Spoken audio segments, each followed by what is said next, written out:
ഈ ചെക്കിന്റെ റിപ്ലിക്ക സമ്മാനത്തുക ഇവിടെ വന്ന് ഏറ്റുവാങ്ങാത്തവർ സമ്മാനത്തിന് അർഹരാകില്ല. അതുകൊണ്ട് 3ാം സ്ഥാനത്തും 2ാം സ്ഥാനത്തും 1ാം സ്ഥാനത്തും എത്തിയ ചുണ്ടൻ വള്ളങ്ങളിലെ ക്ലബിന്റെ ക്യാപ്റ്റന്മാർ ഈ വേദിയിൽ ഈ ട്രോഫിയും ഈ സമ്മാനത്തുകയും ഏറ്റുവാങ്ങണം. ഇപ്പോൾ ഇവിടെ ഇന്നത്തെ മത്സരത്തിന്റെ ഫലം ജഡ്ജസ് തീരുമാനിച്ചത് ഇതിന്റെ നോഡൽ ഓഫീസറായ joint director tourism Shri Abhilash ഇവിടെ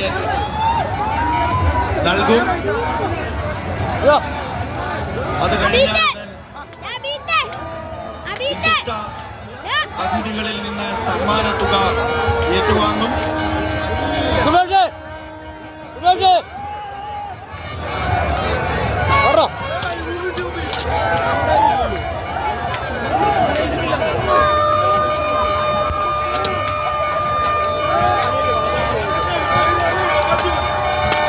ബഹുമാന്യരെ, സംസ്ഥാന സർക്കാർ കേരള ഗവൺമെന്റ് ടൂറിസം ഡിപ്പാർട്ട്മെന്റ് നടത്തുന്ന ഈ ആവേശകരമായ ചാമ്പ്യൻസ് ബോട്ട് ലീഗിന്റെ 4ാം എഡിഷന്റെ 2ാമത്തെ കാറ്റഗറി മത്സരത്തിന്റെ ഔദ്യോഗികമായി ഫലം പ്രഖ്യാപിക്കുകയാണ്.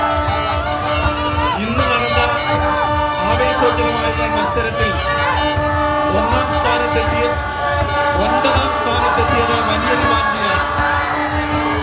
8ാം സ്ഥാനത്ത് ചമ്പക്കുളം ചുണ്ടനും 7ാം സ്ഥാനത്ത് പായിപ്പാടം ചുണ്ടനും 6ാം സ്ഥാനത്ത് മേൽപ്പാടം ചുണ്ടനും 5ാം സ്ഥാനത്ത് നടുഭാഗം ചുണ്ടനും